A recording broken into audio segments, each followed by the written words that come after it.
మనందరం నూతన తెలుగు సంవత్సరాది శ్రీ పరాభవనామ సంవత్సరంలోకి అడుగు పెడుతున్నాం.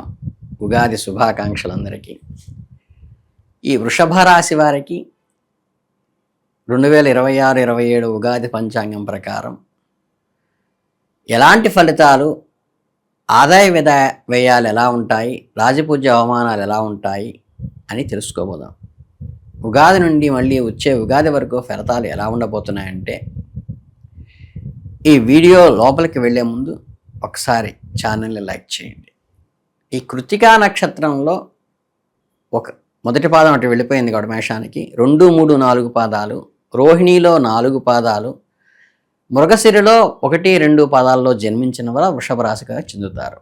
అలాగే మీ పేరులో మొదటి అక్షరం ఈ, ఉ, ఏ, ఓ కానీ, వా, వి, వు, వే, ఓ కానీ అనే అక్షరాలతో మొదలైనప్పటికీ కూడా ఈ రాశికే చెందుతారు, నక్షత్రం తెలియని వాళ్ళకి. ఈ కొత్త సంవత్సరంలో వృషభ రాశికి ఆదాయ వ్యయాలు, రాజపూజ్యం చూసుకుంటే ఆదాయం 5 ఉన్నది, వ్యయం కొంచెం ఎక్కువగా 14 ఉన్నది. అలాగే రాజపూజ్యం 5గా ఉంటే అవమానం 4 ఉంది. అంటే గౌరవ మర్యాదలు బాగా ఉంటాయి.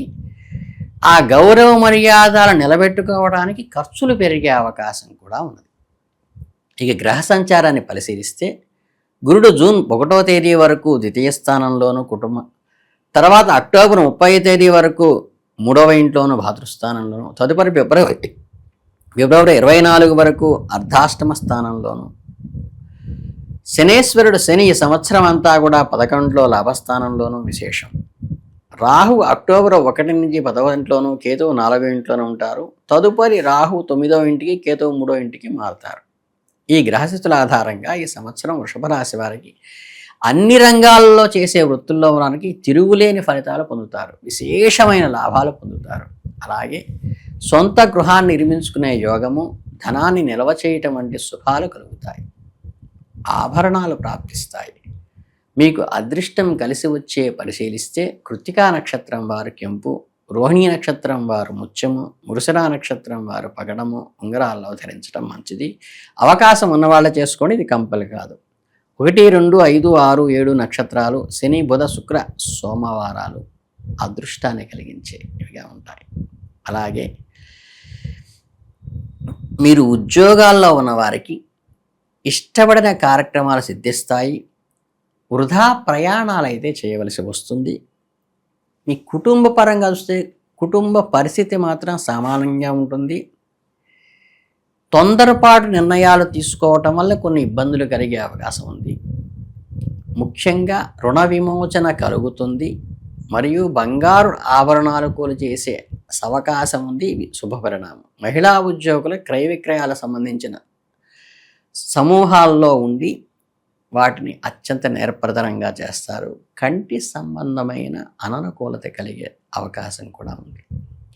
ఇక కాంట్రాక్ట్ రంగంలో ఉన్నవారికి ద్రవ్య వ్యాప్తి ఉన్నప్పటికీ ధనం ఆలస్యంగా చేతికి అందుతుంది. జూను, జూలై, అక్టోబరు, నవంబరు మరియు నెక్స్ట్ జనవరి, ఫిబ్రవరి మాసాల్లో మంచి లాభాలు కలిగే అవకాశం ఉంది. వస్తు నిల్వలు వ్యవహారాల్లో విజయం సాధిస్తారు, అంటే స్టాక్ వల్ల. రాజకీయ నాయకులకు ఈ సంవత్సరం వ్యవహారాల్లో లాభం చేకూరుతుంది. నమ్మిన వారే మోసం చేసే సూచన కూడా ఉన్నది.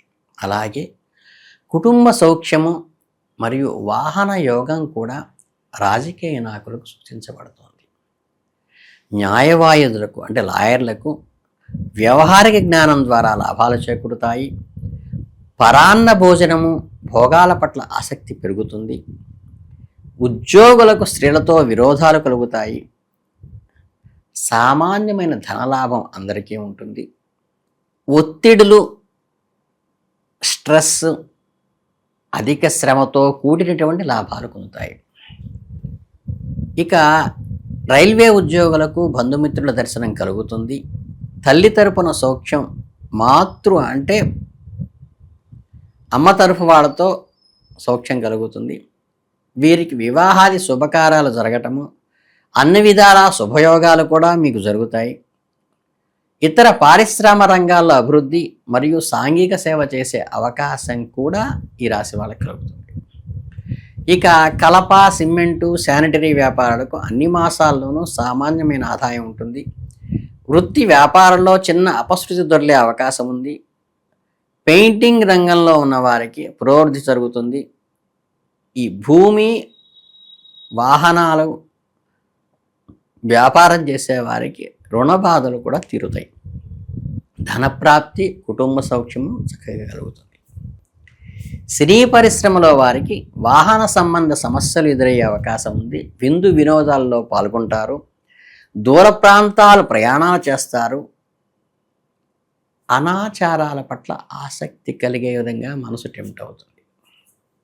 అలాగే ముఖ్యంగా ప్రథమార్థంలో ధనాదాయం ఉన్నప్పటికీ దానికి తగ్గట్టుగా ఖర్చులు కూడా పెరుగుతూ ఉంటాయి. కొన్ని సమయాల్లో శ్రమకి తగ్గ ఆదాయం లేదేమో అనిపిస్తుంది. గతంలో సాధించలేని కొత్త విషయాల పట్ల ఆసక్తి చూపి కార్యాలను సాధించే పట్టుదల కూడా మీకు పెరుగుతుంది. ప్రమోషన్లు, మిత్రుల ద్వారా లాభాలు పొందుతాయి. గృహంలో ఆరోగ్య భంగం కలిగేది సూచన మాత్రంగా చెప్పడం జరుగుతుంది. ఏ వృత్తి వ్యాపారాల్లో ఉన్నప్పటికీ కీర్తి ప్రతిష్టల విషయంలో అనుకోని సంఘటనలు, శత్రుపీడ, అధిక ఖర్చులు ఉండే సూచన చెప్పక తప్పదు. కొన్ని సమయాల్లో శాస్త్రీయమైన సమాలోచన చేస్తారు. దూర ప్రయాణాలు జరుగుతాయి. ప్రకృతి సంబంధమైన వైపరీత్యాల వల్ల కొంత నష్టం కలిగే అవకాశం ఉంది. కొన్ని సందర్భాల్లో ఆత్మీయులే ద్రోహం చేయటం ద్వారా సొంత మనుషులు డబ్బు కోసం ఇబ్బంది పెట్టడం జరుగుతుంది. కొన్ని నిర్ణయాలు తెలిసి తెలియక చేయటం వల్ల ఇబ్బందులు పడే అవకాశం ఉంది. జాగ్రత్తగా ఉండండి. విలువైన ఆస్తులు కొనుగోలు చేయటము, నిరుద్యోగులకు ఉద్యోగ ప్రయత్నాలు ఫలించటము వంటి శుభ అవకాశాలున్నాయి. వంశవృద్ధి విషయంలో చింత తీరుతుంది. వంశాభివృద్ధి జరుగుతుంది. పోటీ పరీక్షలకు వెళ్ళేవారికి కొన్ని సమయాల్లో ఆపద్ధర్మ విషయాలతో రాణించవచ్చు. పితృవర్గం నుండి వైరములు రావచ్చు. అలాగే కుటుంబ విషయాల్లో సుఖ సంతోషాలు ఉంటాయి. ఈ కళత్ర స్థానంలో ఆరోగ్య లోపం కలుగుతుంది. అలాగే అంటే భార్యకు మిత్రులు, బంధువుల దర్శనము, వృత్తి ఉద్యోగాల్లో లాభప్రాప్తి కలుగుతుంది. ధనాదాయం పెరుగుతుంది. ఉద్యోగస్తులకు పై అధికారులతో మాట పట్టింపులు సంభవిస్తాయి. దైవ బలం మీకు తోడుగా ఉంటుంది. ఈ సంవత్సరం వృషభ రాశి వారికి ఎదురయ్యే దోష నివారణకు, శుభాశుభాల కోసం పాటించవలసిన పరిహారాలు చాలా ముఖ్యమైన ఏంటంటే లక్ష్మీనరసింహస్వామిని చక్కగా గురువారం పూజ చేసుకోండి. అలాగే నరసింహస్వామికి పొంగలి నివేదనగా పెట్టండి.